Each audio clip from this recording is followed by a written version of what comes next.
Om Vakratunda Mahakaya Suryakoti Samaprabha Nirvignam Kuru Me Deva Sarvakaryeshu Sarvada Om Shri Mahaganapataye Namaha Om Shri Gurubhyo Namaha Harihi Om Sadashiva Samadambham Shankaracharya Madhyamam Asmadacharya Paryantam Vande Guru Paramparam Asmat Gurubhyo Namaha Shruti Smriti Purananam Alayam Karunalayam Namami Bhagavatpadam Shankaram Lokashankaram Shankaram Shankaracharyam Keshavam Badharayanam Sutra Bhashyakatau Vande Bhagavantau Punah Punah Ishvaro Guru Atmeti Murti Bheda Vibhagine Vyomavad Vyapta Dehaya Dakshina Murtaye Namaha Om Shri Medha Dakshina Murti Swamine Namaha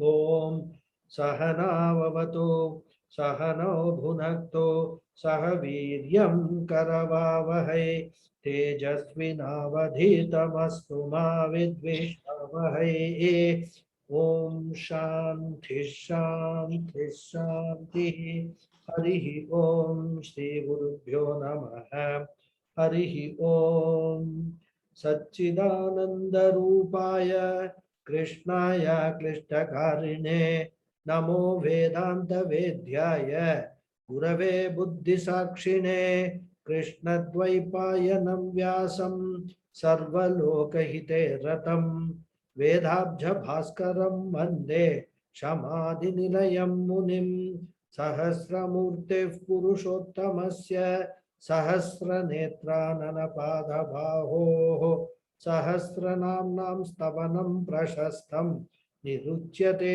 Janma Jaradhishantyai. Namaste once again, all of you.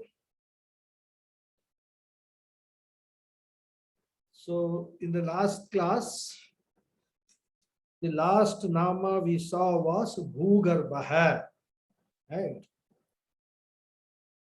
So, that refers to basically the reality, the satta aspects of everything that is there in this entire cosmos. Existence is Ishvara. If we say anything is existing, that is Ishvara. The next nama is a very nice nama, Madhavaha. Madhavaha means he is the Lord of Lakshmi, Lord of Shri. Adi Shankara says, Mayaha Shriyaha Dhavaha Patihi Madhavaha. In fact, he gives three meanings for the word Madhavaha. This is the first meaning, Madhavaha. Second one, Manu Vidya Avabodhyatvat Va Madhavaha. Then Maunat Dhyanat Cha Yogat Cha Vidhi Bharata Madhavam. Iti Vyasa Vachanad Va Madhavaha. So three meanings he gives, and very interesting meanings he gives. So Ma, in Madhavaha, Ma stands for Lakshmi, Shri. And Dhava means Pati. So the simple meaning, Madhavaha means Lakshmi's Pati, Pati of Lakshmi. So Lord Vishnu is Lakshmi Pati, is called Madhavaha. Right? Shri Pati, Lakshmi Pati, all these words we know.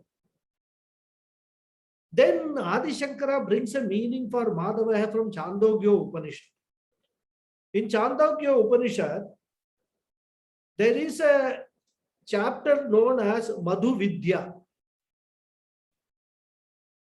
And in that Madhu Vidya, Brahman is talked about as Madhava. So that is why he says, the one who is known through Madhu Vidya is called Madhava, and his reference is to Chandogya Upanishad. Madhu Vidya Avabodhyatvat. The one who is known through the Madhu Vidya in Chandogya Upanishad, he is Madhava. Basically, Madhu Vidya talks about Brahman. Then Adi Shankara interestingly quotes a verse from Mahabharata itself, which is a very interesting derivation of the word Madhava, which says he is known, Bhagavan is known through mauna, silence. Those of you who know this Dakshinamurti Stotra starts with Mauna Vyakya Prakatita Parabrahma Tattvam. It starts with that only. So Maunam, the silence is, it is the silence, or what is called Maunam, has got a very significant, great significance in Vedanta Shastra. So the silence represents Brahman. So that meaning he brings, that in Madhava, the Ma stands for Mauna, silence. Dha stands for Dhyanam, meditation. And Va stands for Yoga, which is referred to in the Udyoga Parva of Mahabharata. So the one who stands for the Mauna, Dhyana and Yoga is called Madhava. That is the meaning Adi Shankara brings, and this is the meaning taken from Mahabharata itself. So that is Madhava. The next one is Madhusudana. Madhusudana means destroyer. Madhusudana means the destroyer of Madhu. Madhu namanam asuram suditavan iti Madhusudana. Madhuvat ishtatvat ahankaraha madhu. So two meanings Adi Shankara gives here.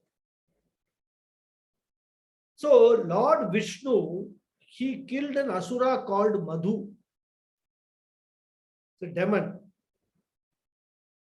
And so he is called Madhusudana. The one, the slayer of Madhu is Madhusudana. Actually, according to the Puranas, this asura is supposed to have been born from the ears of Mahavishnu only, along with another asura called Kaidava. So Madhu Kaidava Devi, there is a, they are always paired together. And what they did, both of them stole the Vedas. This is all story. I mean, don't ask how did they steal the Vedas and from where did they steal it. A glorification of the Lord. So they stole the Vedas and they caused a lot of problems. And because of that, because stealing Vedas means what? Removing dharma from this entire cosmos. That is the symbolism of saying stealing Vedas. Vedas represent dharma. Vedas are called, that's called dharma kanda also. Karma kanda or dharma kanda. In fact,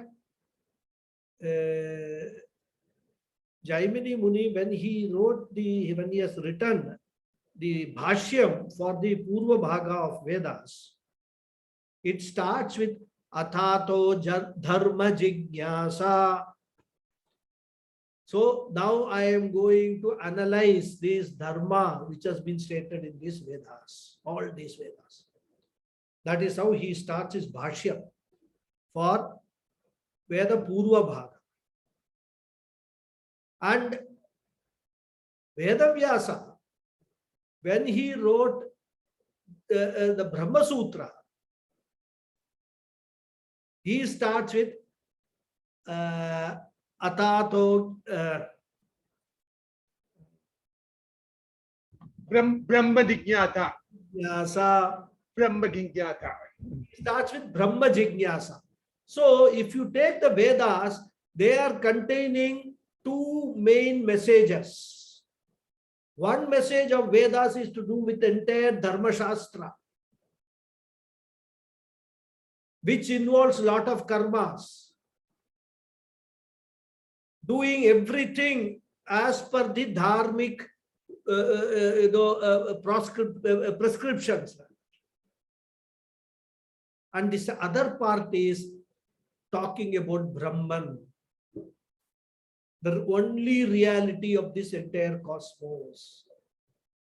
So this is how another way we can see Karma Kanda and Jnana Kanda as Dharma Bhaga and Brahma Bhaga. This is also another way we can see the Vedas. Okay. So this Madhu and Kaidapare, they stole these Vedas, which means what? They actually try to remove Dharma from this entire world. And the whole world, cosmos, is sustained by Dharma only. Without Dharma, the whole thing will collapse. And that is why Bhagavan has given these Vedas to sustain this entire universe by Dharma alone.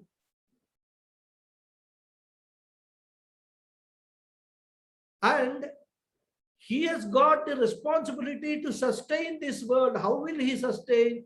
He will sustain it only by protecting the Dharma. So whenever Dharma is in danger, Bhagavan will step in to protect the Dharma and remove, slay everybody who is trying to compromise this Dharma or do adharmic activities. And that's why in Gita, Bhagavad Gita, Bhagavan says, Dharma samsthapanarthaya sambhavami yuge yuge. In every yuga, this problem has been faced. Every yuga has got a yuga dharma. And as the time progresses, given the nature of the human free will, the inhabitants of that yuga starts compromising on the dharma of that yuga. And there is a situation when adharma is ruling. So Bhagavan at that time will intervene, and then he will make sure that the dharma is re-established. That is how, the whole cosmos works within a framework of dharma. So here this Madhu and Kaidapare, Madhusudana says, both of them stole the Vedas and then Bhagavan killed them. Lord Vishnu killed them or slayed them. So that is why he is called Madhusudana. Then Adi Shankara gives another very beautiful meaning. Madhuvat ishtatvat ahankaraha madhu. Ahankara, ego. It is the most loud thing by everybody. Isn't it? Here it is compared to honey. The ego is very much like honey by ignorant people rather. Atmanastu kamaya sarvam priyam bhavati. All that we say, I love this, I love that, I love this person, I love that person. All these so-called priyam, which people say, is all because the only entity everybody loves the most is their own self. And in Chandogya Upanishad, Yajnavalkya tells this. Atmanastu kamaya sarvam priyam bhavati. When you have got the maximum love for yourself, everything else becomes very desirable, very lovable. And our problem is that even though this is the reality, many times we hate ourselves. And when we hate ourselves, that gets reflected in our behavior with other people also. That's a different topic. Puja Swami just dealt with it in very detail. Anyhow, not in Vishnu Sahasranamam, right? So anything is loved by a person only because it is pleasing to oneself. And that is why ahankara, the ego, which is representing the oneself, is the most loved object in the world. All that I am enjoying, when you say I am enjoying, what it represents, ahankara only. So all these desires are all for the enjoyer, this ahankara. Then says Bhagavan tam ahankaram sudayati. He destroys that ahankara. Or in other words, he himself paves the way for destruction of that ahankara. Destruction means here what? It is basically diluting the ahankara, resolving that ahankara into Bhagavan, into the resolving the individuality into the totality. That is what destruction of ahankara is. And that is what is told surrender.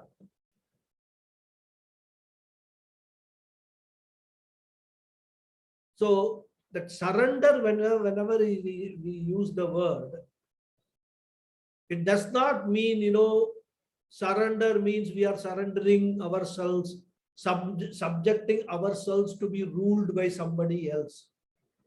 It means that diluting our ego to such an extent that we actually give up our free will and be guided by Bhagavan's, guidance.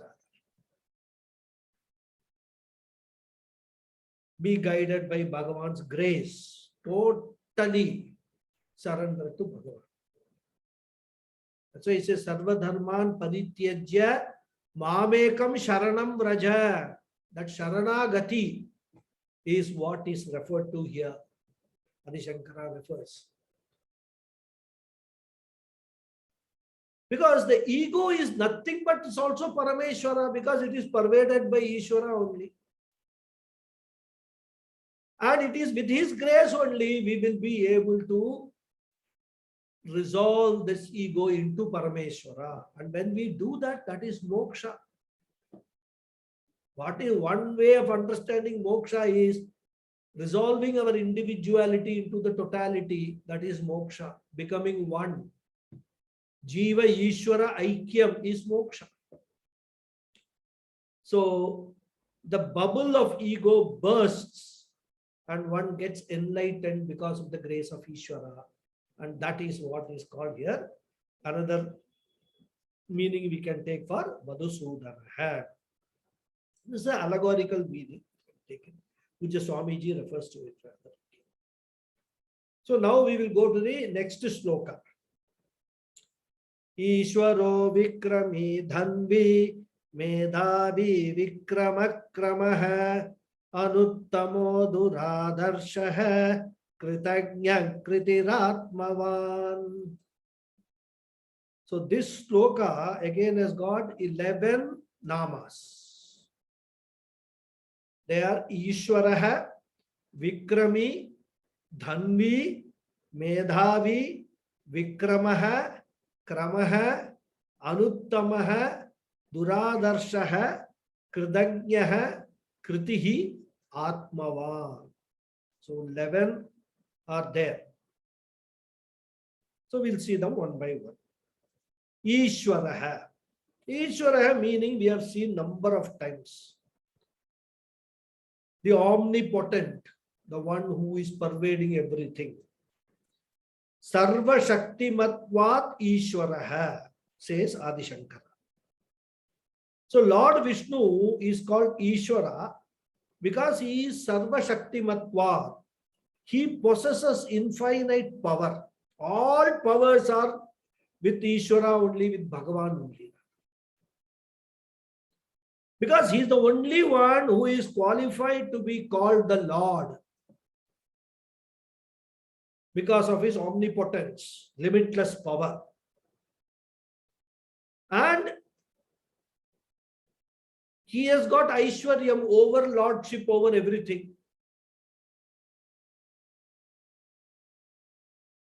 And how long this overlordship has been there? That's why in this word Ishwaraha, there is a pratyaya, a suffix, varach pratyaya is added.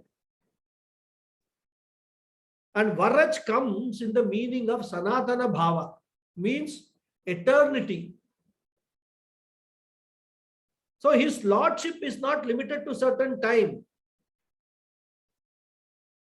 Every devata position that they are occupying is a position. A devata is nothing but an exalted jiva because of lot of punyams done. A jiva gets an exalted rebirth as a devata, Agni devata, Varuna devata, and all that. And all these positions have got a certain what you call a term. At the end of that term, another person will occupy that. It could be you or me also, depending upon how much punya we have got in our account. We all can also become devatas, provided we follow dharmic life, earn lot of punyas, and become a devata. Promotion, great promotion we can get. So when we are talking about devatas, even Brahmaji is a title. The person in each kalpa, different Brahmaji people will occupy that position. They are all jivas only. But Ishvara, this Maya Sahita Brahman, Ishvara, is what? No time limit. It's not a position. It is the reality of this entire cosmos. Permanent he is. Forever he is Ishvara. That's why this Varaj Pratyaya is there. Whenever we want to express something that it is forever, we use Varaj Pratyaya in the Sanskrit language. Okay. So this indicates that his lordship is forever. By nature, he is Ishvara. Nature cannot be changed. And he possesses all power. The entire totality power of this entire cosmos is with Ishvara. In fact, it is Ishvara's power which manifests as the power in other beings rather. If we have got a power of sight, it is a minuscule of Ishvara's power that we have got, and because of which we are able to see. Any power of hearing, power of talking, everything is Ishvara's power only. He is the one who is given the power to all of us. Blessed us with those powers. That blessing we get because of our own past punya karmas. So the next nama is Vikrami. Vikrami means the valiant. Shauryam tad yogat Vikrami. Very simply it says Adi Shankara. The one who has got Vikrama, that is valor or courage, bravery. The one who has got that is called a Vikrami. So one who has got Vikram is a Vikrami.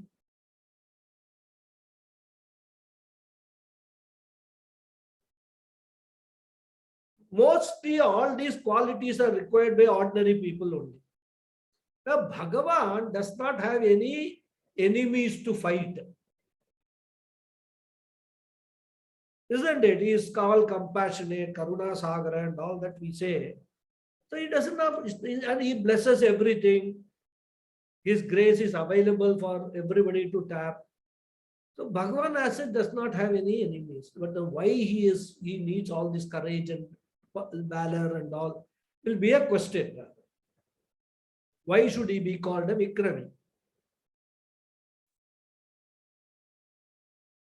This, Pujya Swamiji says, is to only show that whoever exhibits courage, valor, all these things, that courage, that valor belongs to Ishvara only. Any glory we see anywhere with anybody, that glory belongs to Ishvara.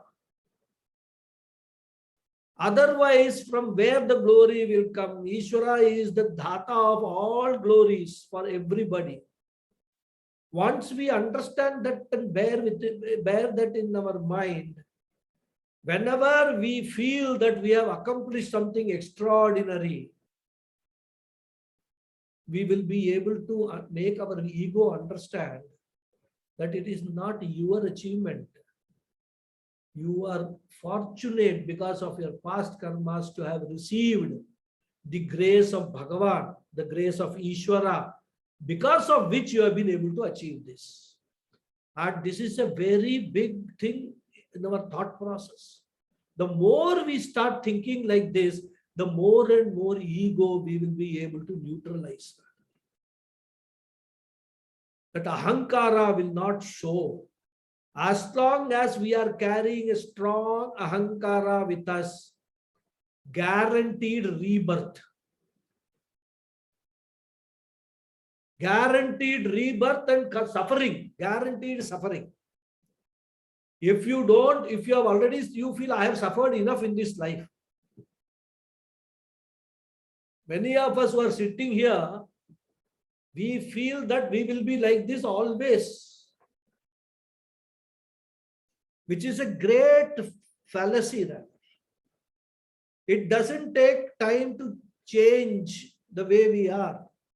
I have seen some people, if you see them in their old age condition now, you will not believe that when they were younger, they were so active and doing so many things. People are bedridden, they can't move their limbs. Their what they call the neural capacity is all gone. Senile, dementia has set in, and they are they're still alive. They interact with people, but what they talk, nobody can understand. They talk all sorts of, hallucinated thinking. I have seen these people. So what we should actually bear with us always is that whatever sufferings that we have actually undergone till now is not the end. There could be more sufferings for us in store. This birth, we cannot avoid those sufferings, but at least we can avoid those sufferings in future by avoiding a rebirth. Now, what is the way for that? Go on diluting and resolving your ego into Bhagavan. As I said, get nearer and nearer, bring in more and more Ishvara into your life. Get nearer and nearer to Ishvara and eventually merge with Ishvara. Merge with the totality. Once you become a part of the total, there is no individual left. You will not be reborn. So, coming back to this Vikrami, any valor that is exhibited by anybody is all Bhagavan's given valor only, rather. It is his glory, and all glories belong to Bhagavan. In fact, Keno Upanishad contains a very interesting story. There was a fight between Devas and Asuras because these two people keep on fighting. They represent what? Dharma and Adharma. Asuras are Adharmis and Devas are Dharmis. That is what they represent, Dharma and Adharma. So whenever today we see anybody who is doing adharmic activities, we can call him an Asura. No, nothing wrong in that.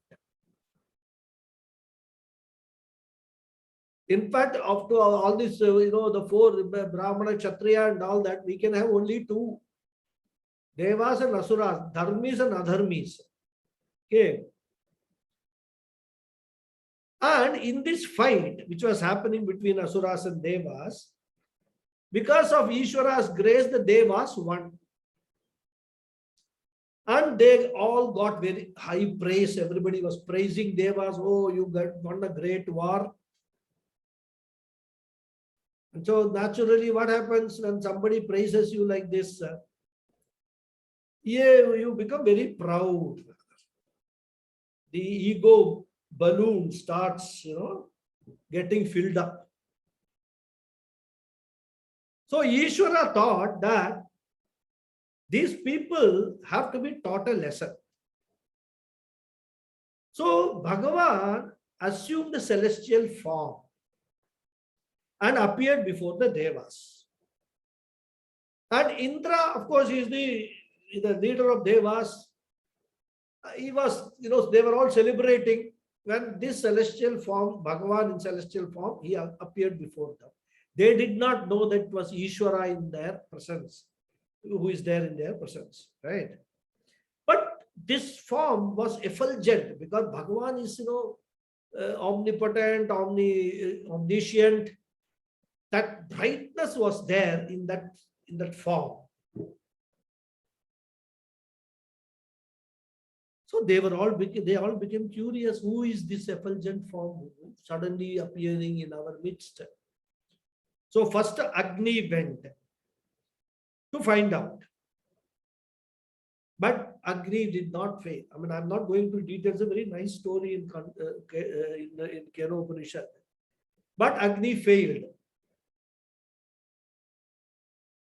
Similarly, all other devas tried to find out and they all failed. Finally, Indra realized that this is something unusual which is happening. So what he did, he actually prayed. And then after, when his prayer was accepted,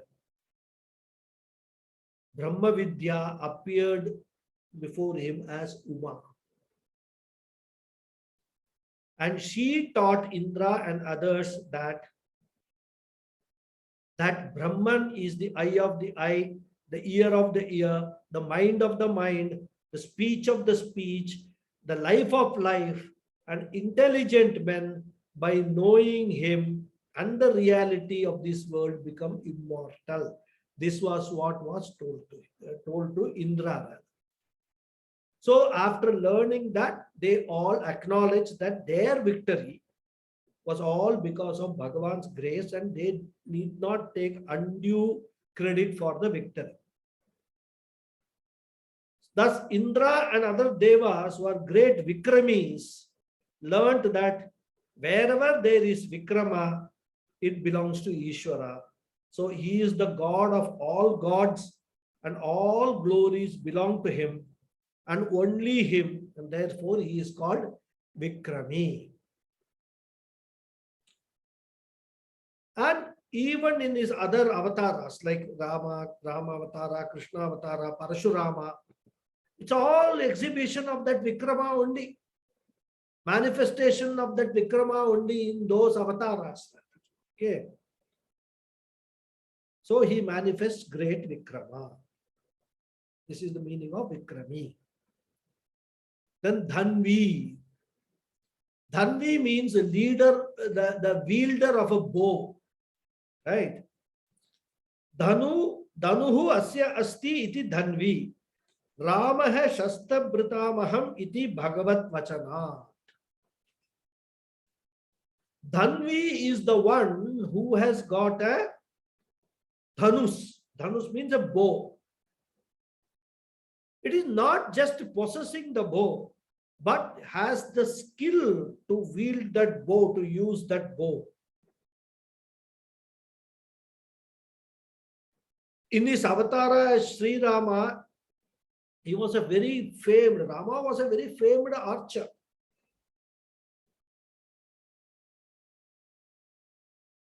That's why in Bhagavad Gita, Bhagavan says, I am to be meditated upon as Sri Rama among all those who wield weapons. And that is what Adi Shankara quotes here. Rama hai shastra britam aham. That's what Bhagavan says in Bhagavad Gita. So you want to meditate on one of my glories, meditate on me, on Sri Rama, who is the great wielder of bow. Not only bow, all weapons. Shastra brita. Okay. It comes in 10th chapter. Yeah. Well, when he's talking Vibhuti. And we have seen Lord Vishnu is pictured as having a bow with him. It's called Saranga. Bow of Lord Vishnu is called Saranga. That's why he is also called Saranga Pani. Lord Vishnu's another name. Rama's bow is called Kodanda. And he is called Kodanda Pani.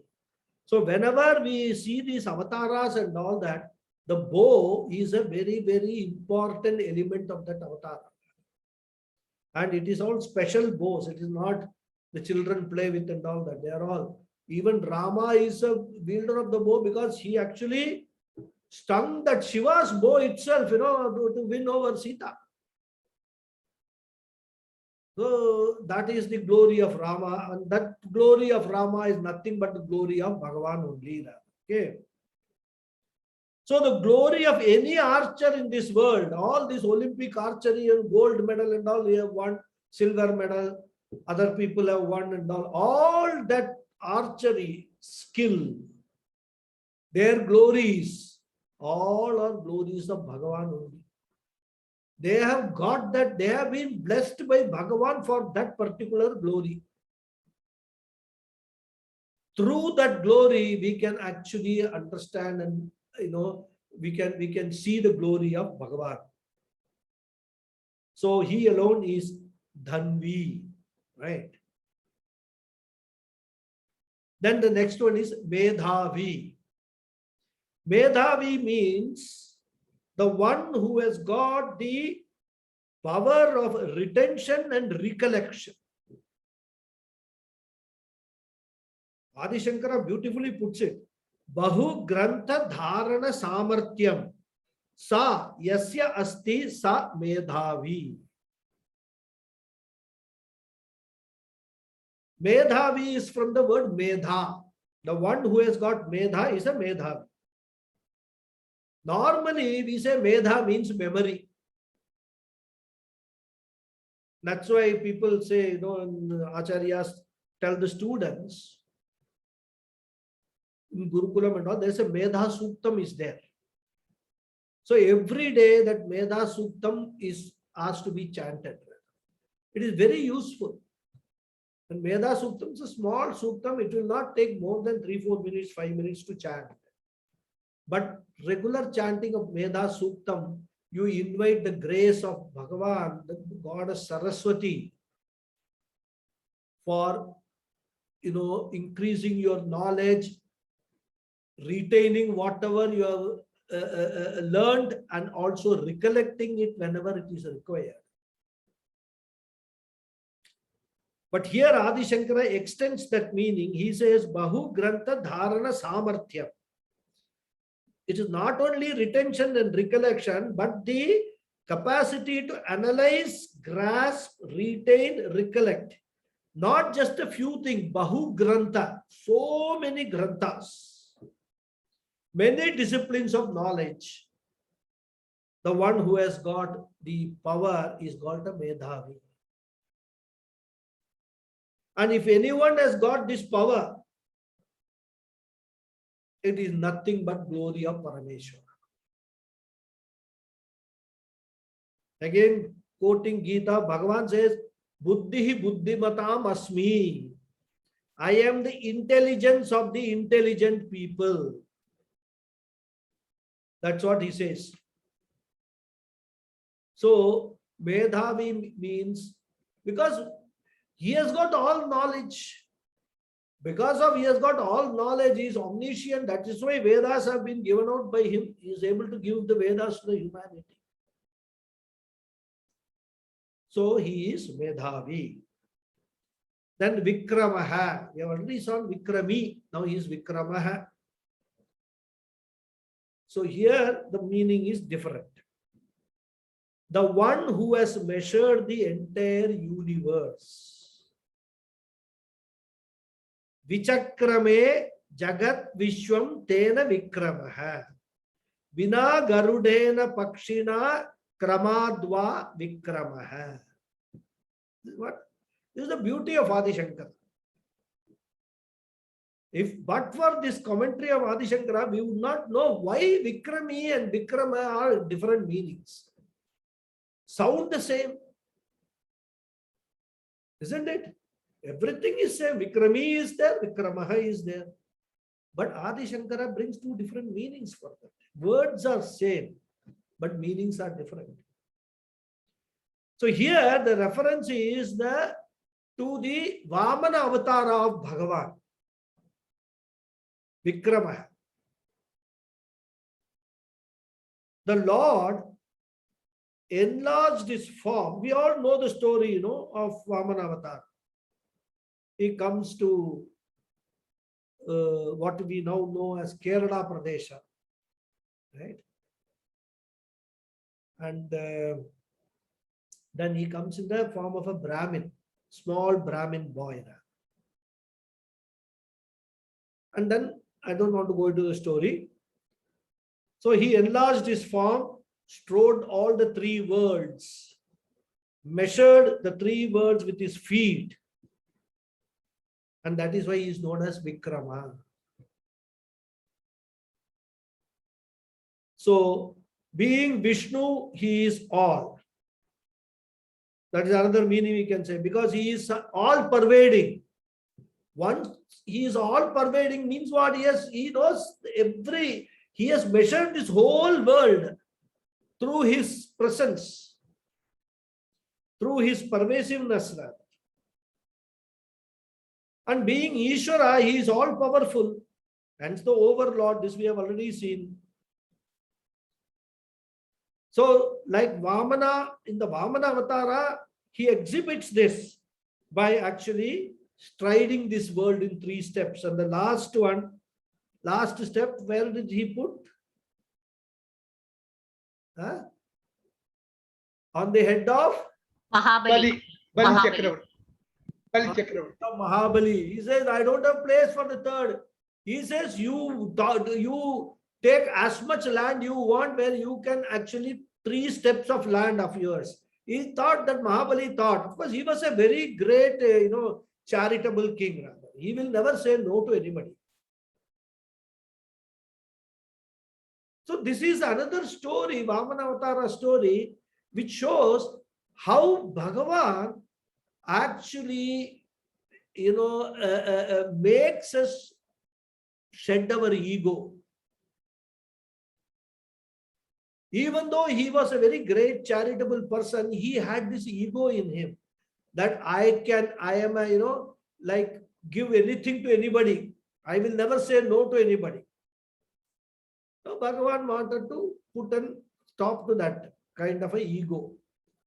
And that is why it's symbolic. Bhagavan putting his leg on Mahabali's head is symbolic. Means what? He is actually helping, blessing Mahabali to get rid of his ego. In other words, he is, the grace of Bhagavan is there with him. Okay.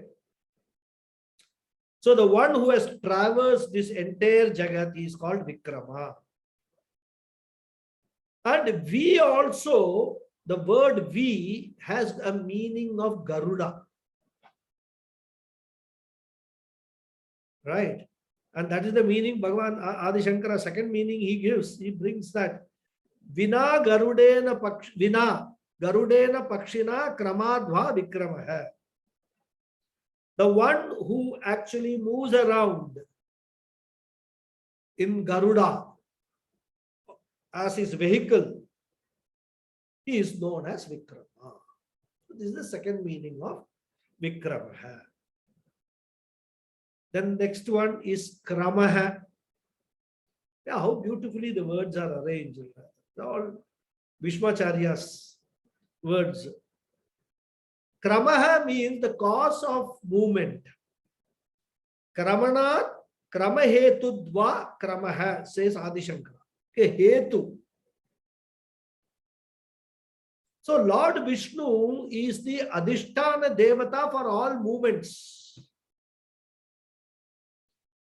That is why he is the Adhisthana Devata for our feet. Padayor Vishnuhu. we see that in Lagunyasa. Each part, which is the Adhisthana Devata, we recall when we are going to chant Rudram Chamaka. And before that, in Lagunyasa, we recall all the Devatas for each part of our body. And when we are doing the Nyasam, Padayor Vishnu. So, because he is the cause for all movements in this world, and feet represents movement, he is also Krama, the motion. Krama means the movement, the motion. And another way to look at it is being Chaitanya, being the consciousness, which makes all movement possible, because movement is possible only when there is sentiency. And sentiency comes only from consciousness, because of consciousness. So because of that also, he is the cause for movement. All movements we are able to do only because of Ishwara's this quality of ability to move. So the capacity for our legs to move, that capacity is the grace of Ishwara, given by Ishwara only. And there is another meaning. Krama also means an order, sequence or order, you can say Krama. So we can take that meaning also. He is in the form of Krama, order that makes movement possible in this entire world. So here it is not just the movement of our feet, it is the movement of everything that is moving in this world. The earth moving around the sun, the moon moving around the earth, the whole solar system moving around, the planets moving around the sun, everything, all kinds of movements. Because the entire cosmos is movements only. One of the biggest characteristics of this cosmos is everything is constantly moving, and moving in a particular order, in a given order. That order is very, very important, because without that order, it will be chaos. Everything will just, hit against each other. Who is the cause for all these movements? The Ishvara, Bhagavan is the cause for all these movements, because they are all within the Ishvara's order. And this order follows a certain sequence in the creation. And every sequence is a krama. There is a sequence of cause and effect. And effect becomes a cause for some other effect. So there is a sequence, a krama in that also. From one cause, there is an effect. That effect becomes cause. Then there is another effect. Like from cotton, the cause, the yarn is there. Yarn is the effect. Cotton is the cause. Yarn becomes the cause for the cloth to be spun. So cloth becomes the effect. Yarn becomes the cause. Cloth becomes the cause for a shirt to be sewn. So cloth becomes the cause, and the shirt becomes the effect. So there is a sequence in this cause and effect relationship. The whole universe is like that only. And the original cause is what? Brahman, Paramatma, Ishvara is the original cause. There is no cause beyond Brahman or beyond Paramatma. He is the only original cause. From that cause only all this universe has come, which are all effective. And even when we talk about the creation of the 5 subtle elements, those of you who have been my Tattva Bodha students will know, we can recall. The first element to be born is Akasha. Akashat Vayuhu, Vayo Prithvi, Prithvi Apaha, Vayo Agni, Agni Apaha, Apaha Prithvi. This sequence is followed in the entire creation process. So from Brahman and Maya combination, the first amongst the Panchabhutas to be formed was Akasha. From Akasha, Prithvi, this Vayu was born. From Vayu, Agni was born. From Agni, Apa, water was born. From water, Prithvi, earth was born. This is Panchabhuta Srishti Prakriya. Again, the sequence. And this sequence is what? Nothing but Ishvara's manifestation. Mama, can you please repeat the sequence? First to be created is Akasha, space. From space, Vayu, air was born. From Vayu, Agni was born, fire. From fire, Apaha, water was born. And from water, Apaha, Prithvi, the earth was born. This is the sequence. Akasha, Vayuhu, Agnihi, Apaha, Prithvi. Noted? Thank you, Mama. Okay. So, if we see, this is the way they have been formed. But if we actually look at the characteristics of these 5 elements, starting from Prithvi, when we go towards Akasha, each element is subtler than the previous one. Prithvi is the grossest.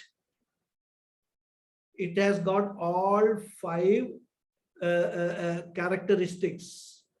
Rupa, Rasa, Gandha, then Grana, and also taste. Rasa, I said. Rupa is there, Rasa is there, Gandha is there, Sparsha is there, and Shabda. Shabda, no voice. 5. All 5 are there for Prithvi. But when you go to water, Apaha, what is not there? Shabda is there. We heard the sound when the water is going. Rupa is there, form of there. Rasa is there, there is a taste. Gandha is there for water.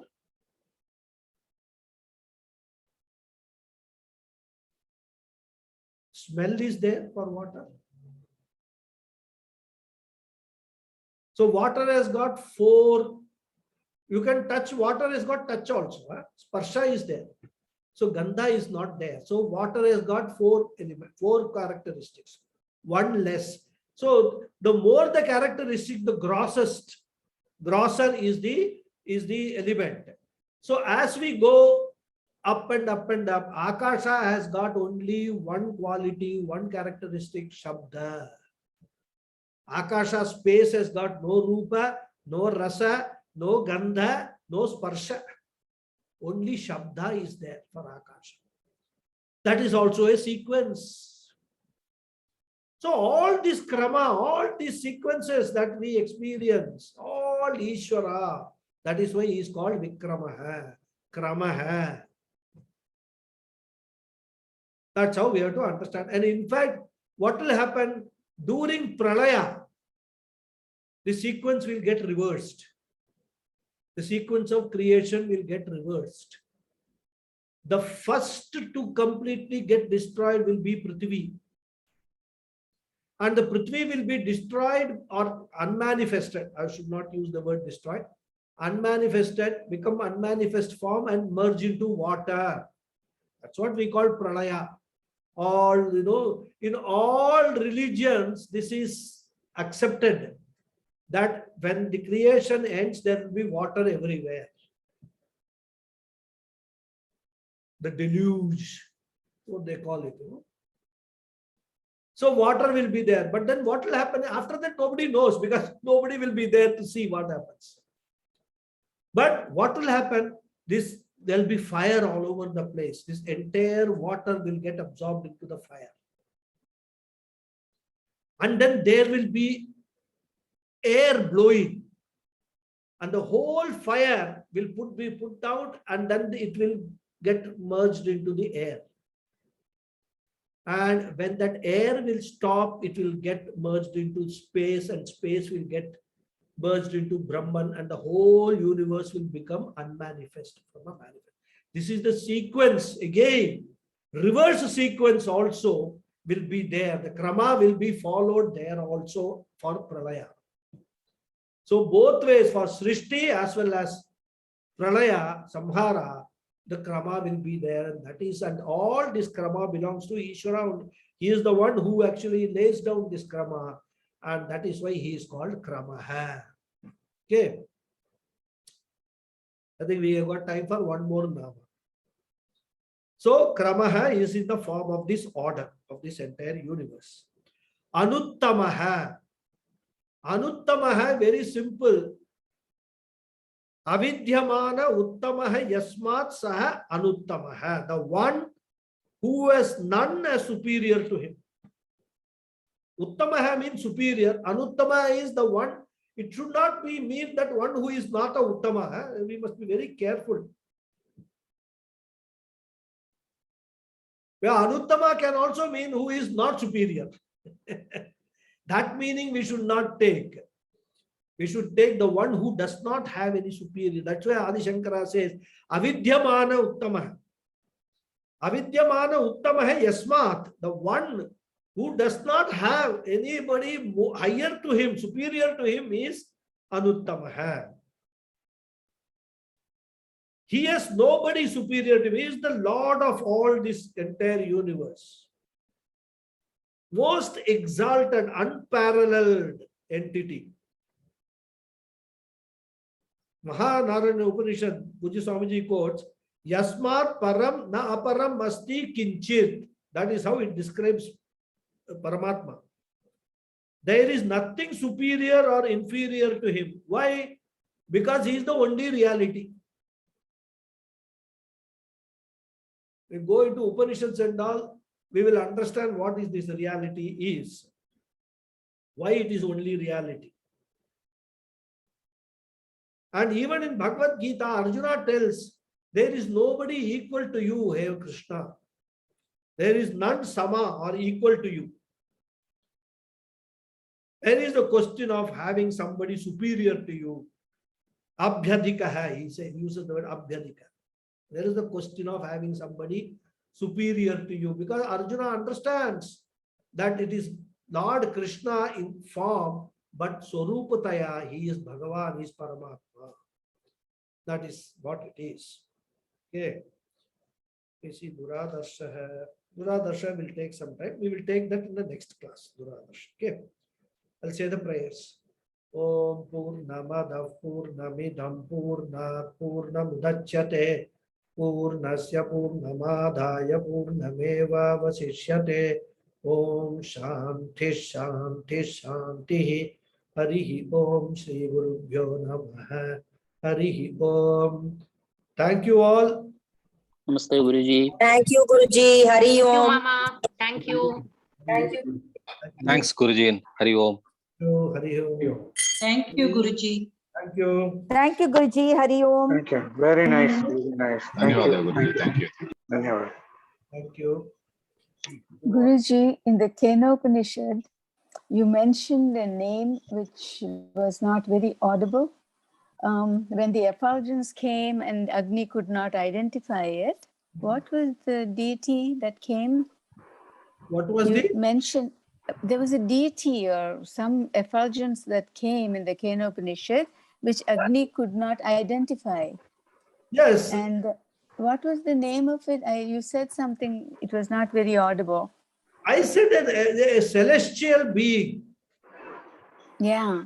Who was Celestial that? being means a sort of an avatara, you know.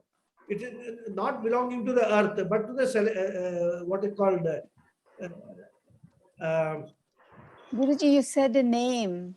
I forget. I didn't quite hear it. It was something. Uma. To me, it sounded. Uma. Okay. Uma. That is what you are saying. Thank you, Pupusaji.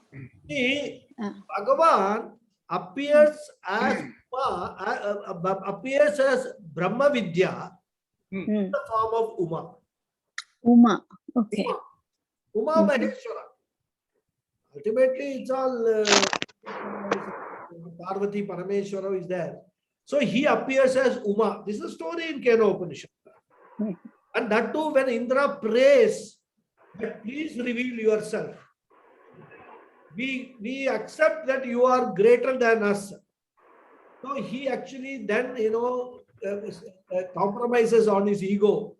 Otherwise, they were having a grand party for success, for celebrating, like what these Taliban people did. Took a big procession and all that.